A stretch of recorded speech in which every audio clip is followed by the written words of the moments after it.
Good morning friends. कल हम लोगों ने जहाँ तक पढ़ा उसके आगे मैं बोली थी कि मैं आप लोगों को राष्ट्रीय चिन्ह बताऊंगी और साथ ही साथ बिहार का राज्य चिन्ह भी बताऊंगी। पहले हम लोग राष्ट्र का देख लेते हैं, फिर हम लोग बिहार का देखेंगे। ठीक है। राष्ट्रीय चिन्ह हम लोगों का क्या है? नेशनल एम्ब्लेम अशोक स्तंभ। सारनाथ वाराणसी में अशोक के सिंह स्तंभ को की अनुकृति है। भारत सरकार ने 26 जनवरी 1950 को इसे अपनाया था। अशोक स्तंभ जो है वो हम लोगों का राज्य चिन्ह है और उसको 26 जनवरी 1950 को अपनाया गया था। और उस पे शेर का चिन्ह बना हुआ है। वो शेर 4 शेर है अपोजिट डायरेक्शन में मुड़े हुए, और उसके नीचे में लिखा हुआ है सत्यमेव जयते। और सत्यमेव जयते मुंडोक उपनिषद से लिया गया है। ये क्वेश्चन बीपीएससी में कई बार पूछा जा चुका है कि सत्यमेव जयते कहाँ से लिया गया है, तो ये मुंडोक उपनिषद से लिया गया है। ओके। नेशनल एंथम, राष्ट्रीय गान। भारत का राष्ट्रीय गान आप सभी को पता होगा जनगण मन है, तो इसके बारे में भी जानते हैं। रविंद्रनाथ ठाकुर द्वारा मूल रूप से बांग्ला में लिखित जनगण मन हिंदी संस्करण है। जनगण मन जो है वो बांग्ला में लिखा गया, लेकिन यह उसका हिंदी संस्करण है। इसको गाने की अवधि है 52 सेकेंड। 24 जनवरी 1950 को इसे अपनाया गया। सर्वप्रथम 27 दिसंबर 1911 को कांग्रेस के कोलकाता अधिवेशन में इसे अपनाया गया था, और उस समय कोलकाता अधिवेशन के प्रेसिडेंट कौन थे? विशन नारायण। इसे रविंद्रनाथ ठाकुर ने 1912 में तत्वबोधिनी पत्रिका में भारत भाग्य विधाता के नाम से प्रकाशित कराया था। 1919 में मॉर्निंग सॉन्ग ऑफ इंडिया नाम से अंग्रेजी संस्करण जॉर्ज पंचम के स्वागत में गाया गया, जिस कारण जनगण मन का कुछ लोग शुरू में विरोध भी किए थे। नेशनल एंथम के बाद नेशनल सॉन्ग। भारत का नेशनल सॉन्ग है, राष्ट्रीय गीत है वंदे मातरम। यह आनंद मठ उपन्यास से लिया गया है। ये क्वेश्चन पूछा जाता है कि वंदे मातरम किस उपन्यास से लिया गया है? यह आनंद मठ उपन्यास से लिया गया है। बंकिम चंद्र चटर्जी के द्वारा संस्कृत भाषा में वंदे मातरम को लिखा गया है। आनंद मठ उपन्यास की पृष्ठभूमि कैसी है?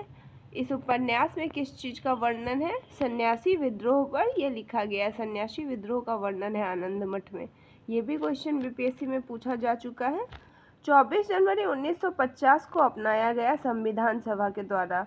वंदे मातरम को कब अपनाया गया, ये क्वेश्चन किया जाए तो आप लोग बोलिएगा 24 जनवरी 1950।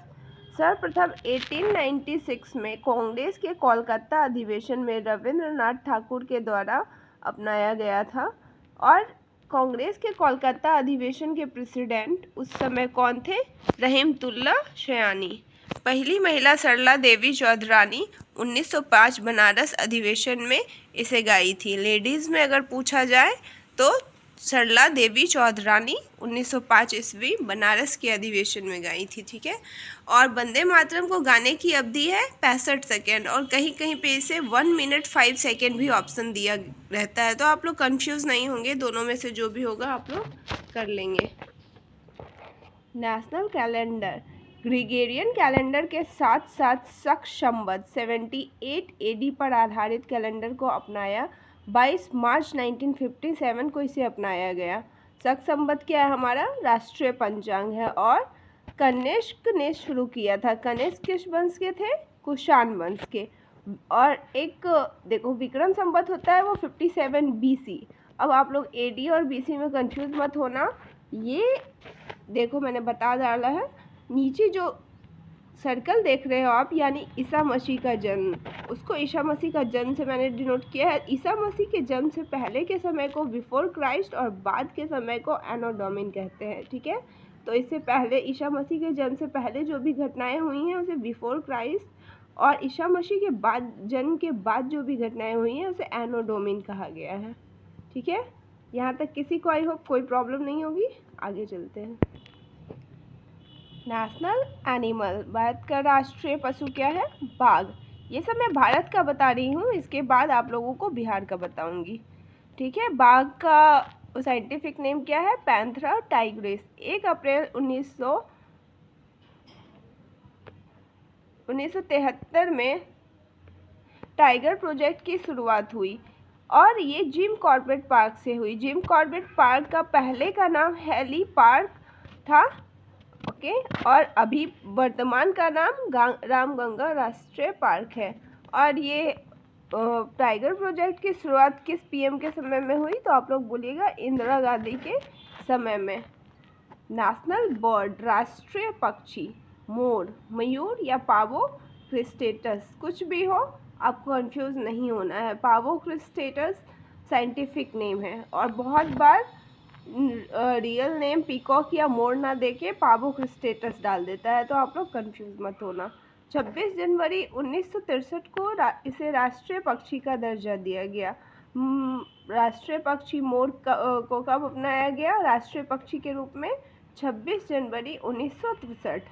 भारत का राष्ट्रीय फूल कमल, लोटस। ये तो आप जानते ही होंगे, कमल और लोटस, लेकिन कहीं कहीं पे न्यू लिम्बो, न्यू सी पैरा भी डाल देता है, तो आप कंफ्यूज मत होना। नेशनल ट्री, राष्ट्रीय वृक्ष बनियान, बरगद का पेड़। नेशनल फ्रूट, राष्ट्रीय फल आम। नेशनल रिवर, राष्ट्रीय नदी गंगा। नेशनल हेरिटेज एनिमल, राष्ट्रीय विरासत पशु एशियाई हाथी। नेशनल वाटर एनिमल, राष्ट्रीय जलीय जीव डॉल्फिन को अपनाया गया 2010 में भारतीय वन और पर्यावरण मंत्रालय द्वारा, क्योंकि डॉल्फिन की संख्या काफ़ी कम होने लगी है। ठीक है। नेशनल करेंसी, भारत का राष्ट्रीय मुद्रा रुपया है, रुपया भी आप लोग बोलते हैं, और ये बना है देवनागरी लिपि की रॉ और रोमन लिपि की आर दोनों को मिलाकर, और ये रॉ का जो सिंबल है वो बॉम्बे आईआईटी के छात्र उदय कुमार ने दिया है। आई होप यहाँ तक आप लोगों को कोई प्रॉब्लम नहीं होगी। ये नेशनल था, यानी भारत का राष्ट्रीय प्रतीक चिन्ह था। अब हम बिहार का देखेंगे। बिहार राज्य का प्रतीक चिन्ह, अभी तक हमने देखा भारत का राष्ट्रीय चिन्ह, ये बिहार का राज्य प्रतीक चिन्ह है। राजकीय पशु, बिहार की राजकीय पशु बैल। राजकीय पक्षी गौरैया। राजकीय पुष्प गेंदा। राजकीय वृक्ष पीपल। राजकीय मछली मांगुर। राजकीय मेघा दिवस 3 दिसंबर को मनाया जाता है। राज्य का अद्वितीय त्योहार, यूनिक फेस्टिवल, बिहार में सिर्फ एक फेस्टिवल सबसे ज़्यादा लोग मनाते हैं और उसे महापर्व भी कहा गया है, वो है छठ, जो कि सूर्य को समर्पित है। राज्य का सर्वोच्च शिखर सोमेश्वर 874 मीटर, पश्चिमी चंपारण। और बिहार का शोक किसे कहा गया है? कोसी नदी को। कोसी नदी बिहार की शोक कहलाती है। आज के लिए फ्रेंड्स इतना ही। कल हम लोग बिहार का भौगोलिक परिचय देखेंगे। वीडियो अच्छी लगी हो तो प्लीज़ लाइक से एंड सब्सक्राइब करें। Thank you.